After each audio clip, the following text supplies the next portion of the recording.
విశ్వం అనంతం, కాలచక్రం అద్భుతం. సృష్టి స్థితి లయలో ధర్మం క్షీణించిన ప్రతిసారి, అధర్మం పెట్టరేగిపోయిన ప్రతిసారి ఒక అదృశ్య శక్తి, ఒక దివ్య రూపం ఈ లోకాన్ని రక్షించడానికి అవతరించింది. సాక్షాత్తు ఆ శ్రీమన్నారాయణుడే వివిధ రూపాల్లో మన మధ్యకు వచ్చారు.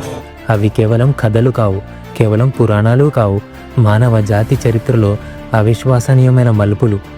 అవి ఆ దేవదేవుడి లీలలు. ఆ 10 అవతారాలు ఈ లోకాన్ని ఎలా మార్చాయి, మన ధర్మాన్ని ఎలా నిలిపాయి, ఆ రహస్యం ఏంటి, ధర్మాన్ని నిలబెట్టడానికి దుష్ట శిక్షణ, శిష్ట రక్షణకు ఆయన ఎత్తిన 10 అద్భుత అవతారాల గురించి ఈరోజు మనం వివరంగా తెలుసుకుందాం.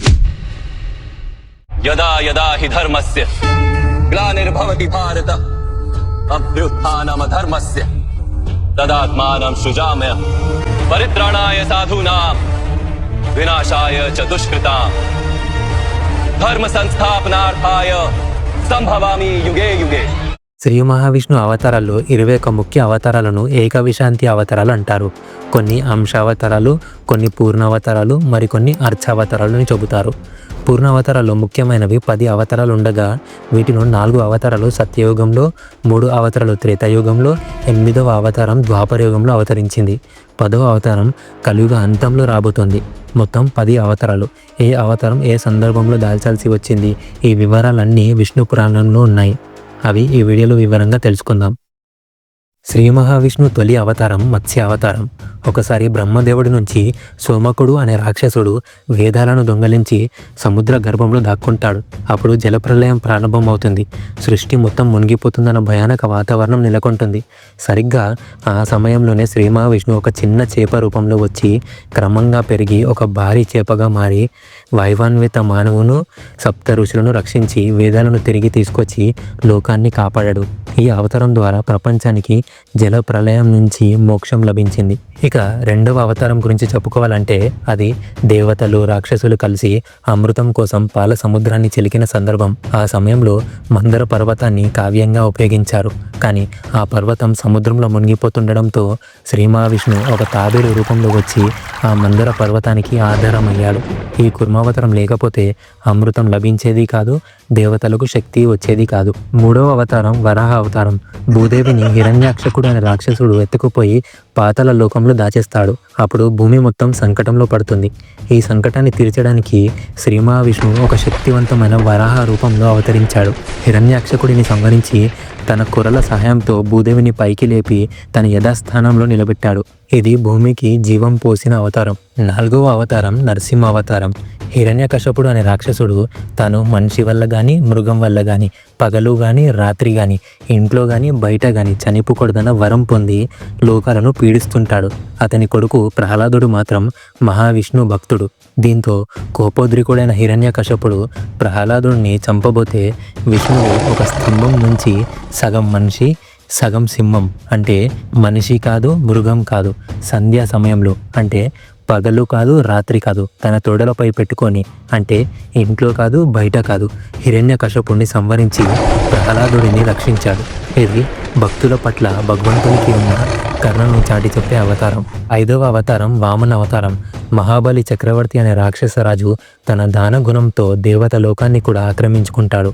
అప్పుడు ఇంద్రుడితో సహా దేవతలందరూ శ్రీ మహావిష్ణువుని వేడుకుంటారు. వామనుడు అంటే ఒక పొట్టి బ్రాహ్మణ బాలుడి రూపంలో విష్ణువు బలి చక్రవర్తి దగ్గరకు వచ్చి 3 అడుగుల నేల దానం అడుగుతాడు. బలి చక్రవర్తి అంగీకరించగానే వామనుడు ఒక్కసారిగా పెరిగి మొదటి అడుగు భూమిని, 2వ అడుగుతో ఆకాశాన్ని కొలిచాడు. 3వ అడుగు ఎక్కడ అని అడిగినప్పుడు బలి చక్రవర్తి తన తలపై పెట్టమని ప్రసాదిస్తాడు. అలా బలిని పాతాళానికి పంపి దేవత లోకాన్ని తిరిగి దేవతలకు అప్పగిస్తాడు. ఇది అహంకారాన్ని అణిచివేసే అవతారం. 6వ అవతారం పరశురామ అవతారం.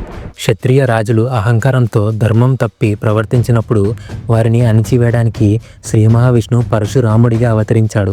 చేతిలో పరశు గొడ్డలి ధరించి 21 సార్లు దుష్ట క్షత్రియులను సంవరించి భూమిపై ధర్మాన్ని తిరిగి స్థాపించాడు. ఈ అవతారం సమాజంలో ధర్మాన్ని నిలబెట్టడానికి, అన్యాయాన్ని అంతం చేయడానికి భగవంతుడు ఎలా కఠిన నిర్ణయాలు తీసుకుంటాడో తెలియజేస్తోంది. 7వ అవతారం రామావతారం. త్రేతాయుగంలో రావణాసుడి ఆగడాలు పెరిగిపోయినప్పుడు శ్రీ మహావిష్ణు అయోధ్య రాజు దశరథుడి కుమారుడు రాముడిగా జన్మిస్తాడు. రాముడు ధర్మం, నీతి, నిజాయితీలకు ప్రతీక. సీతాదేవిని రావణుడు అపహరించినప్పుడు రాముడు వానర సైన్యంతో కలిసి రావణుడిని సంహరించి ధర్మాన్ని నిలబెట్టాడు. ఈ అవతారం మానవ సంబంధాలు, రాజధర్మాలు, త్యాగాల గొప్పదనాన్ని తెలియజేస్తోంది. రాముడు ఒక ఆదర్శ పురుషుడు. 8వ అవతారం కృష్ణ అవతారం. ద్వాపర యుగంలో కంసుడు, శిశుపాలుడు వంటి దుష్టులను సంహరించడానికి, కురుక్షేత్ర యుద్ధంలో పాండవులకు విజయం చేకూర్చడానికి శ్రీ మహావిష్ణువు కృష్ణుడిగా జన్మిస్తాడు. బాల్యం నుంచే ఎన్నో లీలలు చేసి గోవర్ధనగిరిని ఎత్తి మహాభారత యుద్ధంలో అర్జునుడికి భగవద్గీత ఉపదేశించి ధర్మ సంస్థాపన చేశాడు. కృష్ణుడు ప్రేమకు, జ్ఞానానికి, లీలలకు, శక్తికి ప్రతిరూపం. 9వ అవతారం బుద్ధావతారం. కొందరు ఈ అవతారాన్ని బాలరాముడిగా చెబుతారు, కానీ చాలామంది పండితులు గౌతమ బుద్ధుడు కూడా విష్ణు అవతారంగానే భావిస్తారు. కలియుగంలో యజ్ఞ యాదాదుల పేరుతో జరిగే హింసను నివారించడానికి, జీవ కారుణ్యం, అహింస, శాంతి మార్గాన్ని బోధించడానికి బుద్ధుడు అవతరించాడని చెబుతారు. ఇది జ్ఞానం, అహింసల ద్వారా మోక్ష మార్గాన్ని సూచించే అవతారం.